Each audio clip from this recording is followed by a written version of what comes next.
Hi, my name is Kristi Grainer, and I want to welcome you to the Dare to Believe podcast. Today, I am spending time chatting with a friend of ours, Shannon Hammar, who is also the leader of our dream interpretation team. If you're familiar with Dare to Believe, you know that biblical dream interpretation is a big part of what we do as a ministry. We were trained up by John Paul Jackson and the people at Streams Ministries, and I've done this for like 30 years.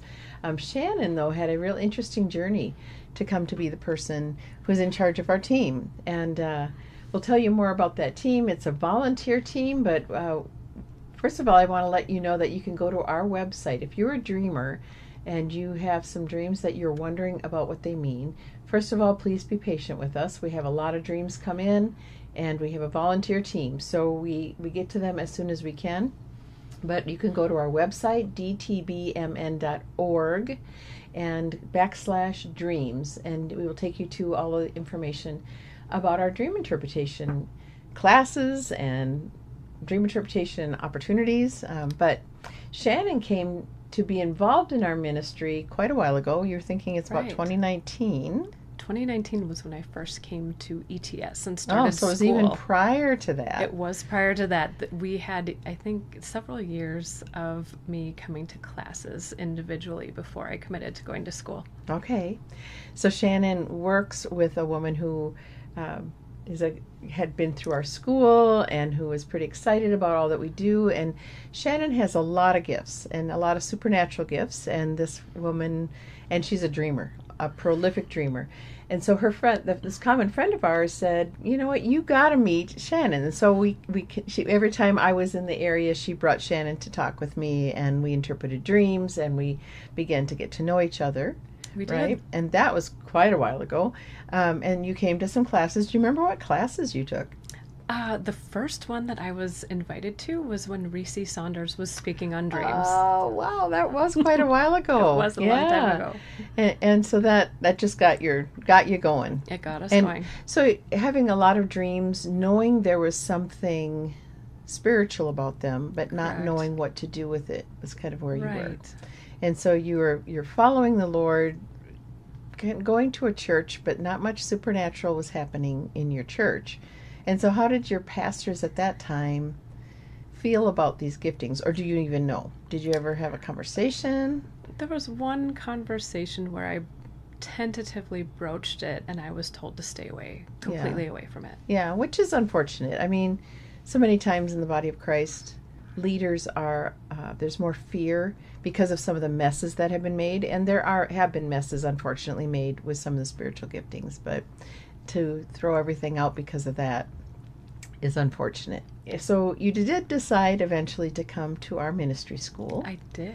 And Shannon went through 3 years of our ministry school and is now a pastor in the ministry school who helps us with the dream interpretation and teaches that and interprets dreams for our students and helps them to understand what God is saying, right? Yes, absolutely. But one of the dreams, it's really fun. I asked Shannon to share some of her dreams that she had so you could understand how the Lord spoke to her through her dreams and led her in this direction, which he truly did. Absolutely. It's clear, very clear as you look at these things. So we're thinking, I mean, you've always been a dreamer, but back in 2019, you had a dream it stood out to you. Very much stood out to me. Yeah, and what was that dream? Do you remember the dream? So I went to bring my car, which at the time is a minivan, but brought my minivan into the repair shop to get an oil change. And I walked up to pay for the oil change, and the person who was at the desk, she let me know, "Oh, your car didn't need an oil change. We found some things that were very wrong with it, and she said we had to take it out back and destroy it." But not the way that she said it. It wasn't just to destroy it. It was that they blew it up, but then they went into the environment and collected everything. And oh, wow. Kind of, it was toxic, huh? Almost, but it was, yes, but I had to pay for the cleanup, and then the bill was about $136,000, and I was standing there going, "What?" And then she said, "Well, but something about but you don't have to pay that much. And she showed me something that was much more reasonable, and that was the end of my dream. So she showed you something much more reasonable, so the cost to you was much less than the Much original less. bill. Correct. Okay. Yes, I was very relieved. Yeah. And so really, and when you're talking about someone's car, and if you've followed us, you know this, is that what moves you forward in life. And there are a lot of things that can move us forward in life. It can be a family, it can be a career, it can be something Ministry, that you too. are, it can be ministry. And at this point in time, you were wrestling with some things in your church. So we were wondering if it might be your church, things were moving forward, and it was going to be taken away from you. There was going to be a cost. Correct. But that the cost to you wasn't going to be as high as the total cost. Yes. Yeah. And did that happen that you left that church? And We eventually did leave that church, but even before we left that church, I had a different dream. Okay. Several years after that really spoke to what that us parting ways with our church was going to be closer than what we thought. So we had that dream, and it was I was in my garage, and it was sunset, and I was sitting with a woman from my church, and we were watching the kids play, and it was a really nice, quiet, peaceful summer evening. And then after that, she said that she had to get up and go home. And she left. And you were okay in the dream. I was It was totally fine peaceful. in the dream. It was peaceful. I was disappointed to see her go, but I understand that she's a mom too, and she had to go. And Yeah. And many times in dreams, the sun setting or the sun rising tells us that there is the end to something or the beginning to something. So the Lord's telling you basically the sun is setting on your relationship with that church.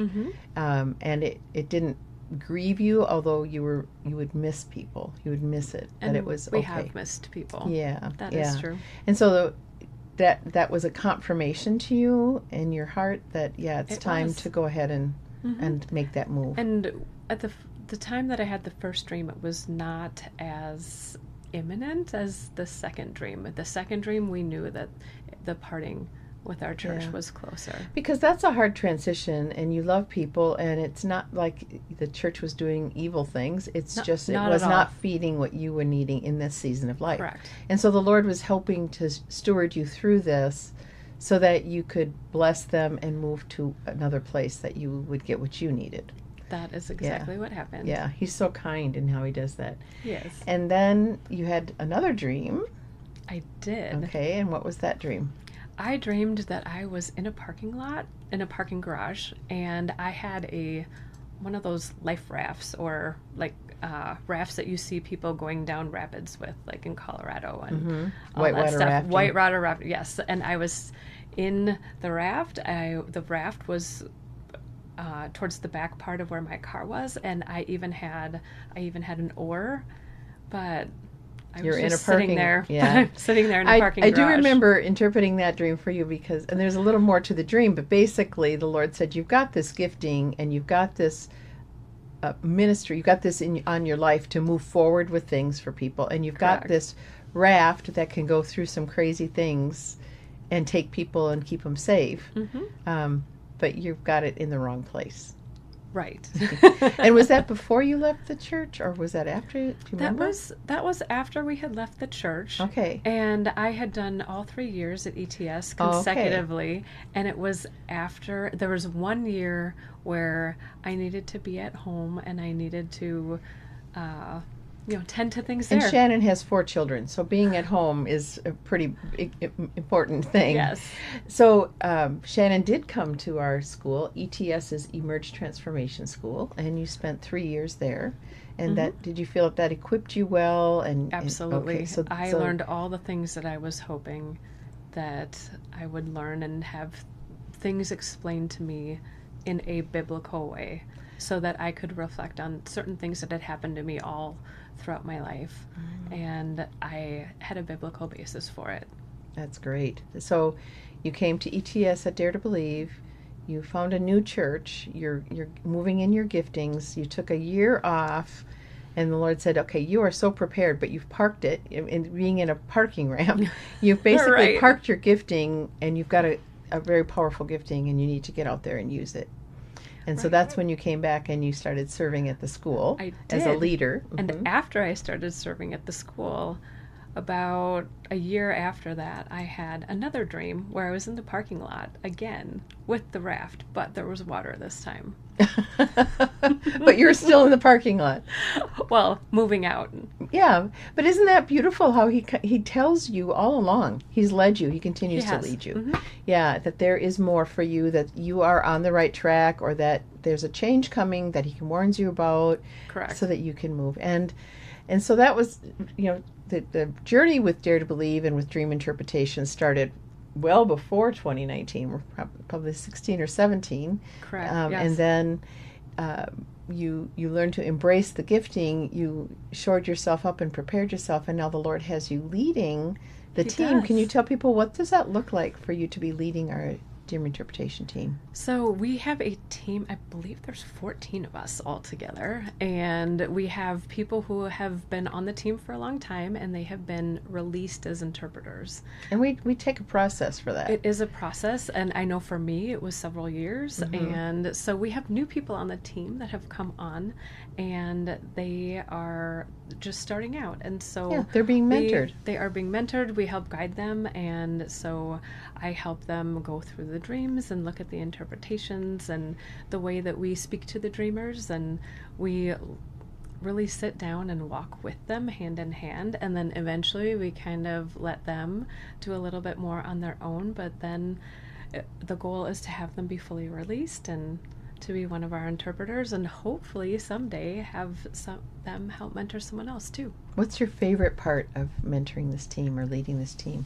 It is so fun having people's face light up when they get a dream from the Lord explained to them in a way that makes sense to them, but also watching the team members get to the point where they are giving interpretations to people and they are correct in their interpretations, and they are then going to the dreamers themselves, and they're getting to see the fruit of what happens when the dreamers get the message from the Lord.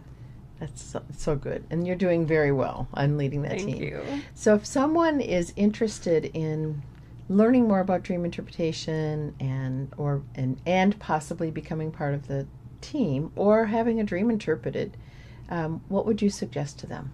I would suggest they go to our website, dtbmn.org, and they can look up under the menu under dreams, and on that page we have all of our dream interpretation information. So there is our class, Understanding Your Dreams. That is an online class that Kristi made, and you can sign up for that and purchase that right from our website. It is a lifelong membership, so once you purchase it you will have access to it.